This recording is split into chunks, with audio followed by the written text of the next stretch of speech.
How many people actually have good relationships with their mothers-in-law?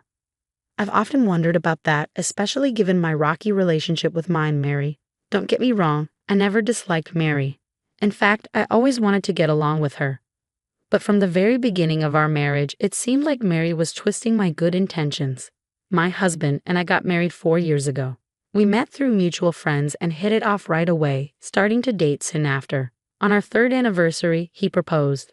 He's not much of a talker, but he's always been kind and calming, a real rock for me. So when he asked me to marry him, there was no hesitation. I said yes, and we happily tied the knot. As for my in-laws, I didn't have any particular thoughts about them before we got married.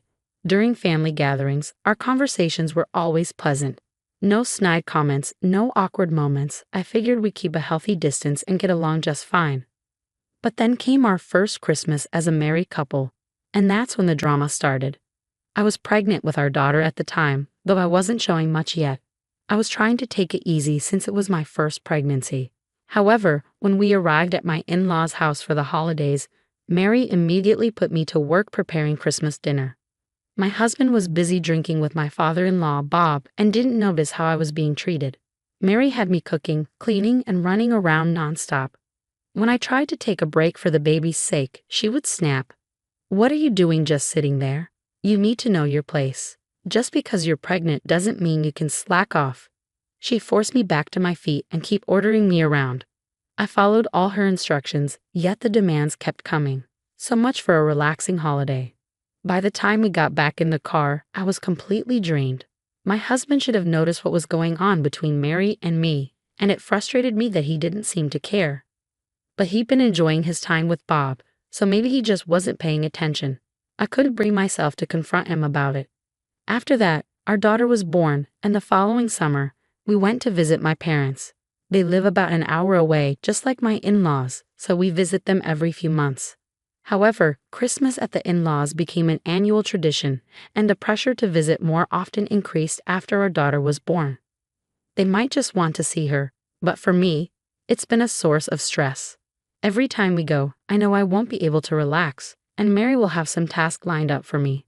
I knew exactly what I was getting into, and if it were up to me, I wouldn't have gone. But my daughter was still young, and I couldn't just leave her behind.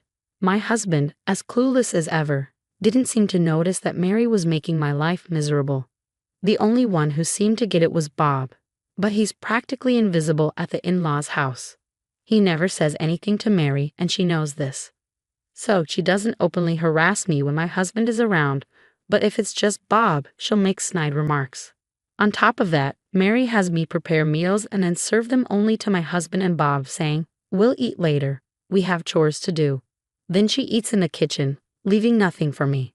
If we all have to sit at the table together, she'll eat my portion of the side dishes and say, "Emma, you said you didn't like this, remember?"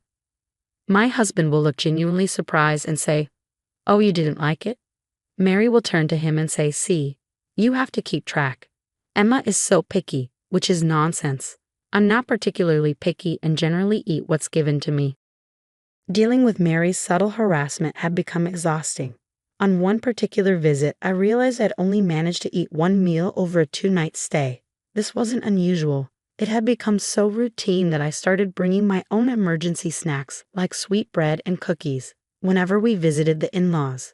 Since no meal was ever prepared for me, I would just eat them quietly in the kitchen afterward. Mary, of course, noticed and said, "Isn't it a bit much to bring your own food? Shouldn't a daughter-in-law show some restraint?" She mocked me, but by then I had learned to tune her out to some extent. Sure, it still irritated me, but I no longer felt like a failure as a daughter-in-law. This continued for several years after our daughter was born. By the 5th year of our marriage, I was pregnant with our second child, and once again, we went to the in-laws' house for Christmas. However, something was different that year. My husband, who usually jumped straight into drinking with Bob, seemed to be acting a bit strange. As soon as we arrived, Mary, as expected, pounced on me with, "Emma, can you help with the Christmas dinner?" Knowing that help meant doing it all myself, I simply agreed. But before I could even get started, my husband, who had been unusually attentive, interrupted. "No, Emma can sit." "Mom, Emma is pregnant with our second child," he said firmly. Even so, when I tried to speak up, my husband sharply snapped, Just sit down. I was shocked. This was so unlike his usual calm demeanor. Before I could react, Mary chimed in. Look, things go faster when women handle these tasks. Emma helps me every month, so just sit down. Okay? Come on, Emma. Unable to do anything else, I ended up being bossed around by Mary as usual. But today was different. My husband was following us into the kitchen. Mom, where's Emma going to sit? You're going to help too, right? He asked. Mary quickly fetched a chair and set it in front of me, saying, Here, sit down, Emma. You're pregnant, after all. Her tone was uncharacteristically kind, while my husband just stood there, silently observing. Mary, growing restless, tried to get my husband out of the room. Why don't you go have a drink with Dad? She suggested, but he didn't budge. Then, when our daughter started fussing, Mary tried again. Listen, Betty's crying. Go soothe her. Finally, my husband left the kitchen, and Mary immediately sighed. Oh, I'm tired. Emma, just finish the rest yourself. Stand up. Pregnancy isn't an illness. She snatched the chair from me and sat down. But Mary's relief was short-lived. My husband returned, carrying our daughter. Caught off guard, Mary tried to stand up but ended up falling with a chair. My husband glared at her.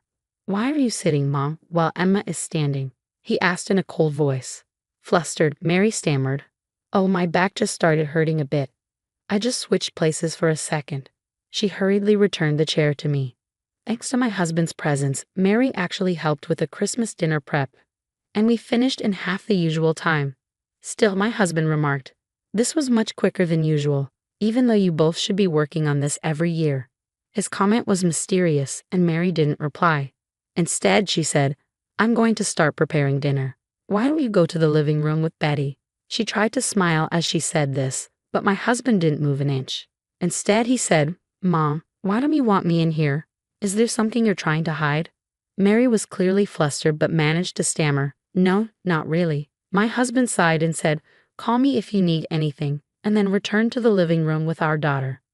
Once he was gone, Mary shot me a glare. Did you say something to John? She hissed. I was just as surprised as Mary. I never imagined my husband would behave like this. I haven't said anything. I don't know what you're talking about, I replied, genuinely confused. Mary exhaled sharply, then muttered, Fine, whatever. After dinner, you'll be cleaning upstairs. You know the drill, you do it every year. I prepared dinner as usual, and just as typically, Mary served my husband, Bob, and herself first. But today was different. My husband firmly insisted, We won't eat until Emma joins us, disrupting Mary's usual plan. So we all ended up eating together. He kept adding more side dishes to my plate, saying, Emma, you're pregnant, you need to eat well. Normally, Mary would give me smaller portions, assuming I disliked certain dishes, but this time she couldn't intervene. Emma, are you sure you like that? You don't have to force yourself to eat, she said, trying to take the dish away. But my husband stepped in. No, Emma eats what she's given. It's better for the baby if she doesn't have food preferences. With that, Mary fell silent. After dinner, I usually do the dishes by myself, but this time my husband stepped in. I'll do it today. Emma, you sit down, he said, taking the dishes from my hands and heading to the kitchen. Mary, clearly unhappy, whispered to me, letting John do that? You're a failure of a daughter-in-law. Go clean the upstairs. As much as I didn't want to share space with Mary, I was about to head upstairs when my husband stopped me. Emma, where are you going? He asked, his voice serious. I didn't know how to respond, and before I could say anything he asked, Did Mom tell you to do something? Oh no, I began, but before I could finish, he took my hand and led me back to the living room. I had never seen him so angry. Then, in front of Mary and Bob, he began to speak. I misunderstood because Emma didn't say anything. I thought she was getting along with Mom. Mary looked shocked at his words. What have you been doing to Emma, Mom? He asked, his voice cold. Mary, clearly flustered, stammered. What are you talking about? Emma and I get along just fine, right, Emma? She looked at me, seeking validation. Well, about that, I began, but before I could elaborate, my husband spoke again. Every time we come back from visiting here, Emma seems more exhausted than ever. I noticed Emma looking down, and though I was concerned, I didn't press the issue because, on the surface, everything seemed fine. Mom, you haven't been harassing Emma, have you? I asked, trying to mask my worry. Mary's face flushed with anger. I haven't done any such thing. Emma, did you say something unnecessary? She lunged toward Emma, but I stepped in. Enough, I shouted. I've always been treated well by Emma's parents, so I assumed you were kind to her as well, Mom. But Emma looks miserable every time we come back here. Sure, being at my parents' house might make her feel a bit uncomfortable, but that goes both ways. Yet, I've never felt unhappy when I'm at her parents' place. They're really good people. My voice wavered, and I could feel tears welling up in my eyes. Seeing me like that, Emma started to tear up too. I turned to Mary, who was visibly uncomfortable. Mom, can you really face Emma's parents like this? Can you honestly say you treat Emma well? Just then, Bob stood up and apologized. I'm sorry, Emma. I also noticed that Mary had been distant with you, but I didn't say anything. I'm equally at fault. I'm truly sorry. Hearing this, I turned to Mary. Mom, you should apologize to Emma too. Saying sorry won't fix everything, but it's a start. But Mary wouldn't even look at Emma, let alone apologize. Seeing this, I sighed deeply. If that's how it's going to be, Mom, then fine. We won't be coming back to this house ever again. Mary looked shocked. That's not fair, is it? She pleaded. But I ignored her and started packing our things. Mary began sobbing uncontrollably, but no one, not even Bob, comforted her. Let's go, Emma, I said, picking up our daughter and calling for her. Mary collapsed on the floor, crying, while Bob just sat there with his head down. In that awkward atmosphere, we left my in-laws' house. Ever since that day, Mary has tried to call me multiple times, but I've blocked her number. I've cut off all ties with my parents' home and haven't been back. Instead, we've been visiting Emma's parents more frequently. At first, they were puzzled by our increased visits, but they welcomed us warmly each time. I often tell Emma, your parents are truly wonderful people. I think I feel guilty for the tough times Emma endured at my parents' home, but I'm not concerned anymore. There's no stress now that we stopped going there. In the end, I owe our current happiness to the actions we took that day. I'm truly grateful.